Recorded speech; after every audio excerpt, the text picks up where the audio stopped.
신명기 제7장. 내 하나님 여호와께서 너를 인도하사 네가 가서 차지할 땅으로 들이시고 내 앞에서 여러 민족 헷족속과 기르가스 족속과 아모리 족속과 가나안 족속과 브리스 족속과 히위 족속과 여부스 족속 곧 너보다 많고 힘이 센 7 족속을 쫓아내실 때에 내 하나님 여호와께서 그들을 내게 넘겨 내게 치게 하시리니 그때 너는 그들을 진멸할 것이라. 그들과 어떤 언약도 하지 말 것이요 그들을 불쌍히 여기지도 말 것이며 또 그들과 혼인하지도 말지니 내 딸을 그들의 아들에게 주지 말 것이요 그들의 딸도 내 며느리로 삼지 말 것은 그가 내 아들을 유혹하여 그가 여호와를 떠나고 다른 신들을 섬기게 하므로 여호와께서 너희에게 진노하사 갑자기 너희를 멸하실 것임이니라. 오직 너희가 그들에게 행할 것은 이러하니 그들의 제단을 헐며 주상을 깨뜨리며 아세라 목상을 찍으며 조각한 우상들을 불사를 것이니라. 너는 여호와 내 하나님의 성민이라. 내 하나님 여호와께서 지상 만민 중에서 너를 자기 기업의 백성으로 택하셨나니 여호와께서 너희를 기뻐하시고 너희를 택하심은 너희가 다른 민족보다 수요가 많기 때문이 아니니라. 너희는 오히려 모든 민족 중에 가장 적으니라. 여호와께서 다만 너희를 사랑하심으로 말미암아 또는 너희의 조상들에게 하신 맹세를 지키려 하심으로 말미암아 자기의 권능의 손으로 너희를 인도하여 내시되 너희를 그 종되었던 집에서 애굽 왕 바로의 손에서 속량하셨나니 그런즉 너는 알라. 오직 내 하나님 여호와는 하나님이시요 신실하신 하나님이시라.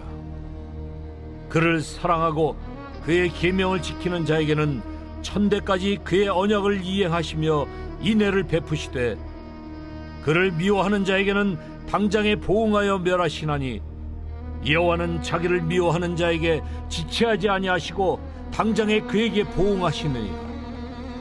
그런즉 너는 오늘 내가 네게 명하는 명령과 규례와 법도를 지켜 행할지니라.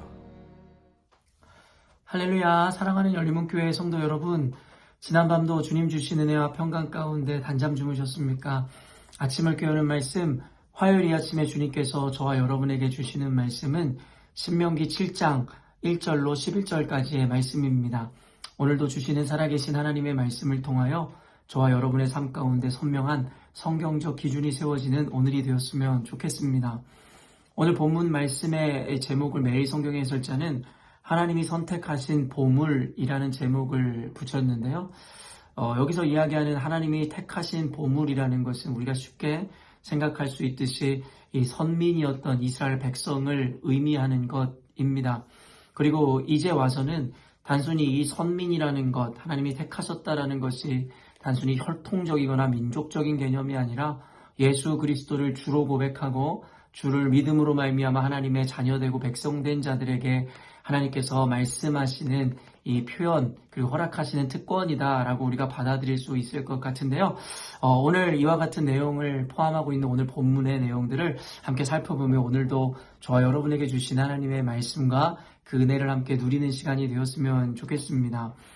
여러분도 아시다시피 신명기서에는 이 모세의 당부와 더불어 어쩌면 2세대 이스라엘, 즉 가나안 땅으로 입성을 허락받은 2세대 그리스도인들에게 2세대 이스라엘에게 모세가 설교하는 것이다라고 우리가 이해할 수 있을 것인데요. 그런 의미에서 오늘 본문에는 너희들이 만약에 가나안 땅으로 들어가거든 이라고 우리가 가정하여 먼저 생각해 볼 수 있을 것 같은데요. 만약에 그 땅에 들어갔을 때 하나님께서 이 말씀하시는 것, 또 모세가 당부하는 것이 무엇입니까?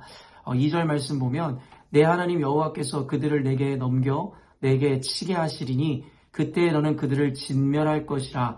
그들과 어떤 언약도 하지 말 것이요 그들을 불쌍히 여기지도 말 것이며. 다소 우리가 이해하고 우리가 상식적으로 받아들이는 하나님의 그 명령과는 좀 상반되지 않는가라는 생각이 드는 말씀인데요. 우리가 생각하는 하나님은 자비가 무궁하시고 오래 참으시는 하나님, 그리고 사랑과 인자가 넘치시는 하나님이실진데, 하나님께서 말씀하시는 것은 우리가 잘 알고 있는 진멸법, 헤렘법이라고 하는, 결국에는 용서하지도 말고 그들을 완전히 지면에서 쓸어버리고 멸하라라는 그 명령을 보여주고 있는 것인데요. 우리가 아는 하나님의 속성과 너무 다르게 느껴지는 것도 사실입니다. 또한 그들과 언약도 하지 말고 특별히 그들을 불쌍히 여기지도 말라고 이야기하더라는 것이죠. 저도 예전에 이와 같은 말씀들을 볼 때 좀 혼란스러웠던 기억이 있습니다.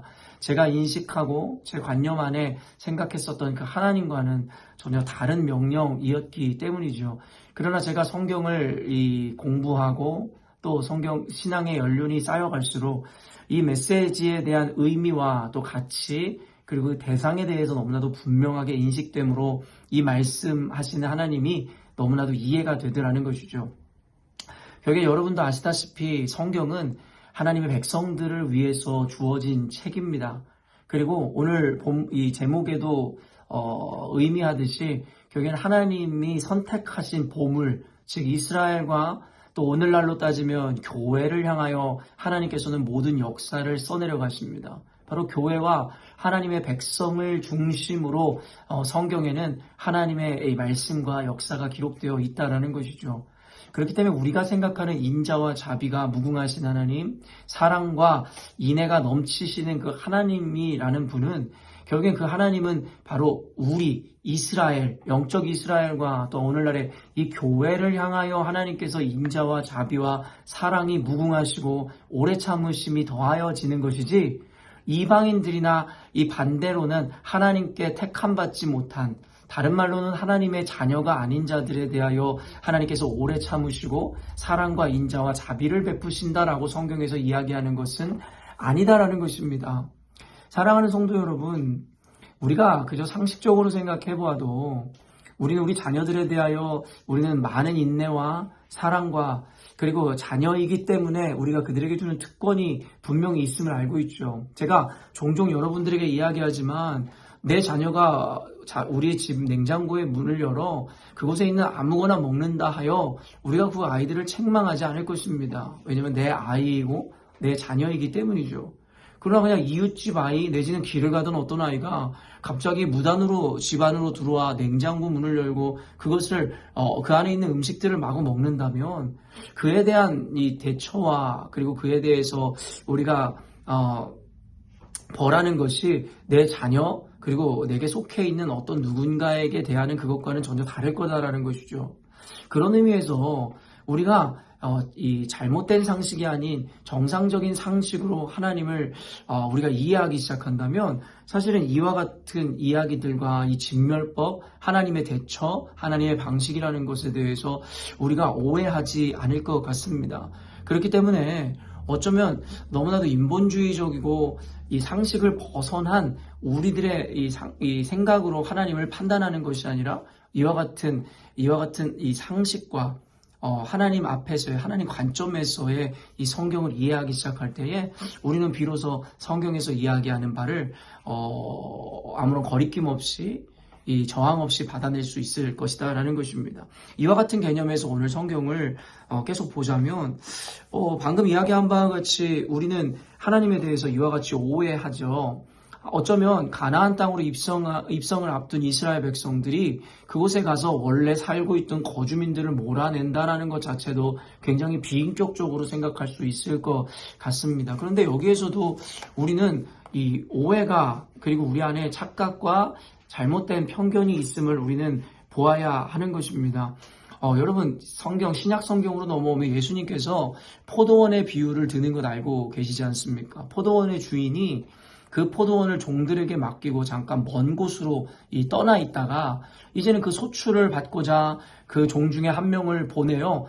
그 포도원으로 가서 그 소출을 받아오라고 이야기했더니 여러분 성경에 뭐라고 기록되어 있습니까? 그 종들이 주인이 보낸 또 다른 종을 흠씬 때려서 돌려보내더라는 것이에요. 주인이 뭔가 이상하잖아요. 그래서 두 번째 종을 보냈더니 또 마구 흠씬 두드려 팼다라는 것이죠.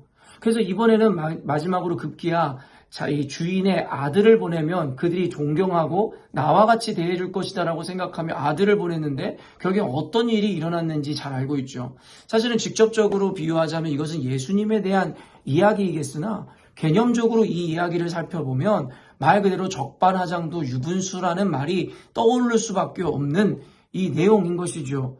결국에는 종들에게 맡긴 그 포도원은 주인의 것입니다. 주인이 언제든지 그것을 돌려달라 할 때에 돌려주는 것이 마땅한 것이죠.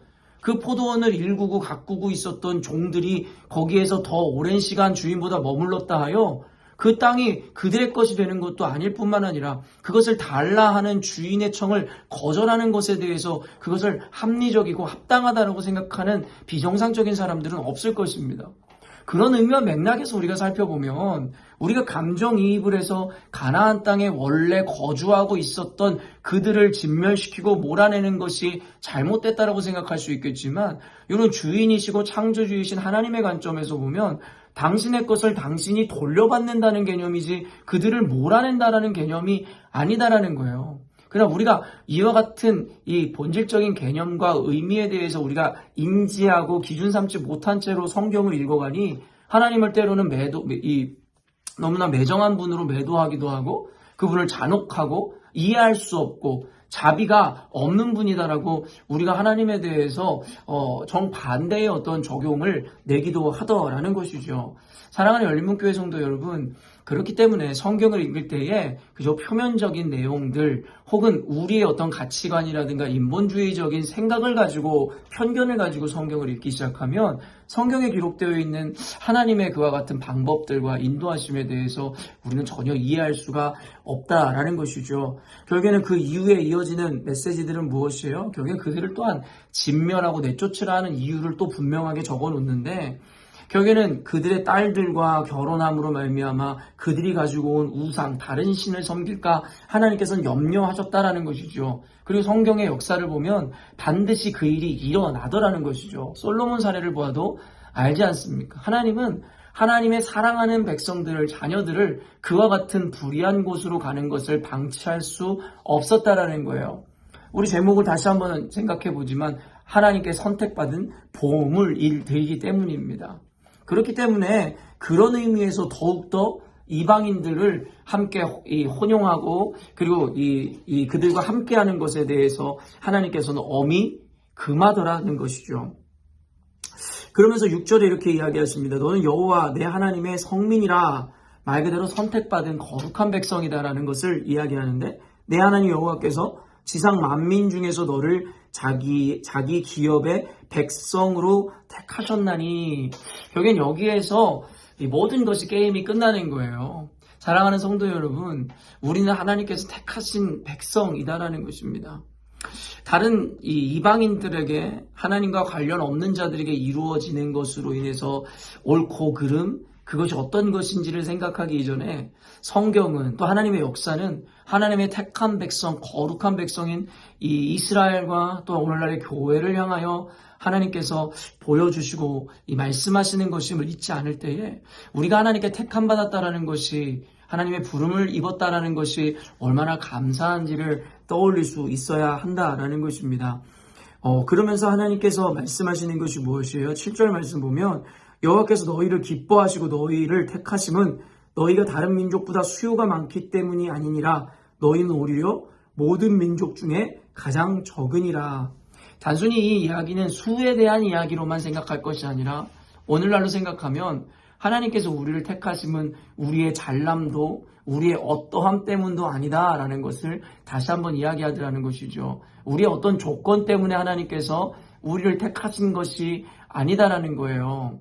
우리가 흔히들 어떤 연인들끼리의 대화 가운데 왜 자기를 좋아하는 그 질문에 대해서 무엇 때문이라는 것을 밝히게 된다면 결국에는 그 무엇이라는 것이 사라졌을 때에 그러면 나에 대한 가치가 그에게 더 이상 존재하지 않는 것은 아닐까라는 이런 이야기들을 많이 합니다. 그러나 하나님께서 저와 여러분을 사랑하심은 어떠함 때문이 아니다라는 거예요. 세상은요, 모든 것이 조건을 필요로 합니다. 좋은 대학에 가기 위해서는 명석한 머리와 그리고 성적이 필요하죠.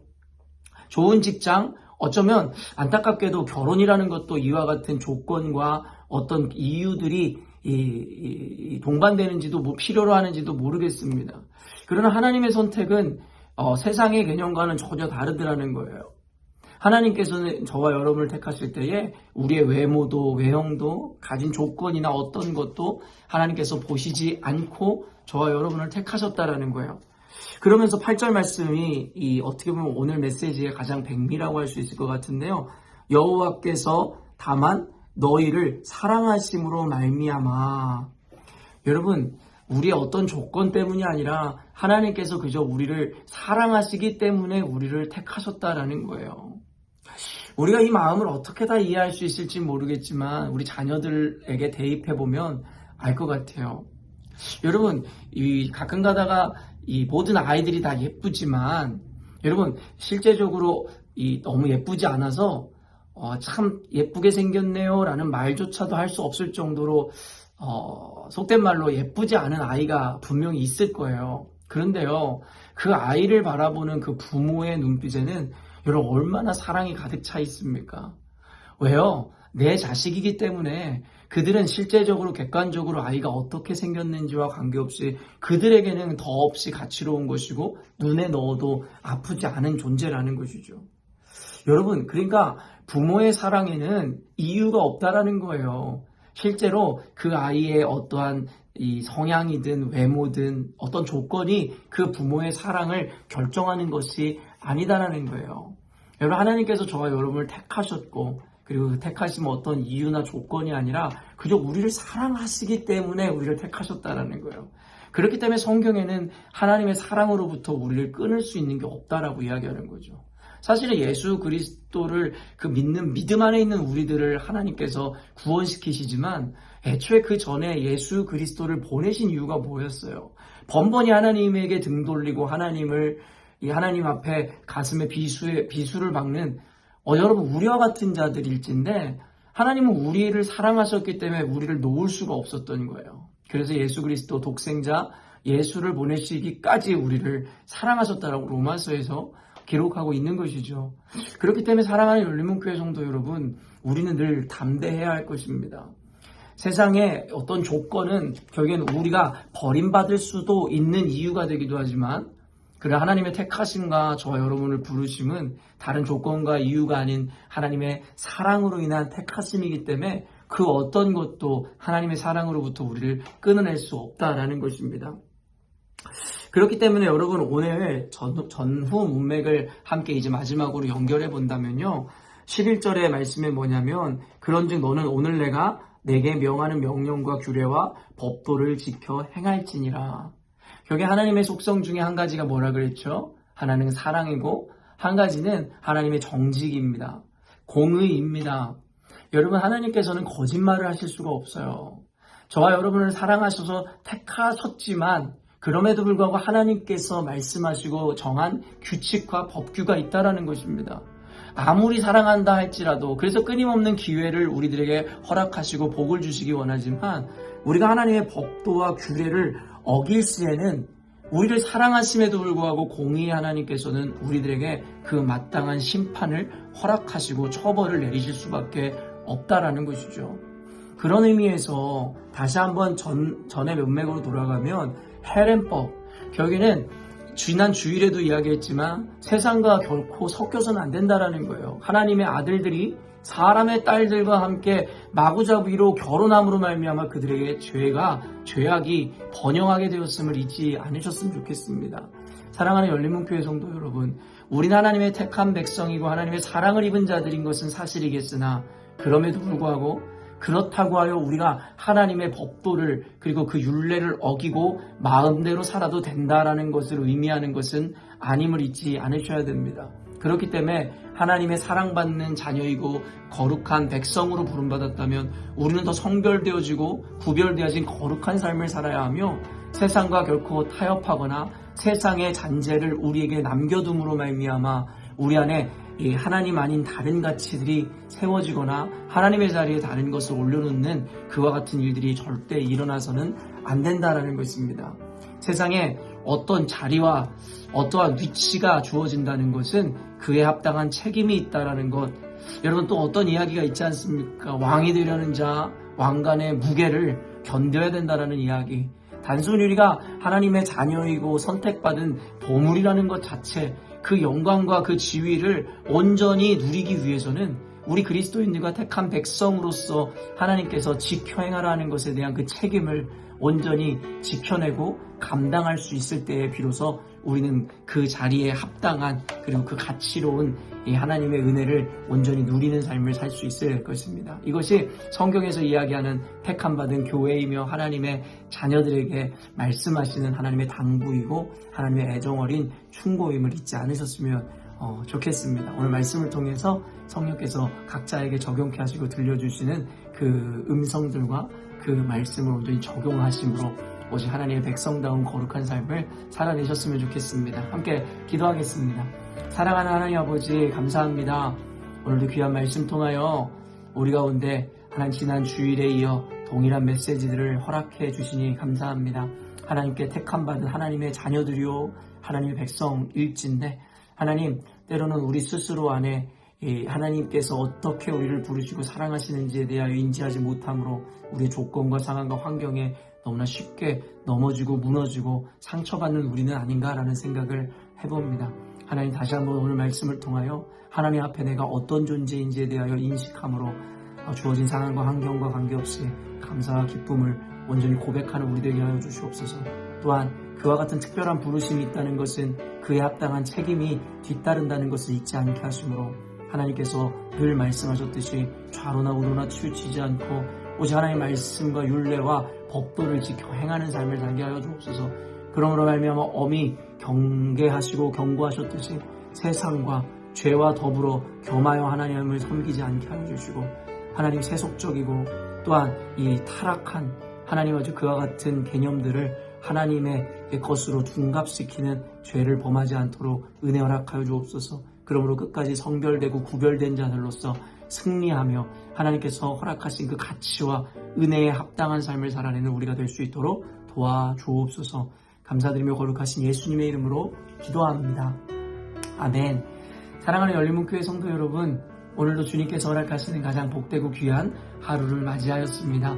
오늘도 주님께 택함받은 백성으로 사랑받는 자녀로서 조금의 흠도 없이 구별되고 성별된 삶을 살아내심으로 타협 없는 삶을 살아내심으로 하나님께는 영광이요 저와 여러분의 인생 가운데 가장 복되고 귀한 오늘이 되었으면 좋겠습니다. 아침을 깨우는 말씀은 내일 아침에 또 만나도록 하겠습니다.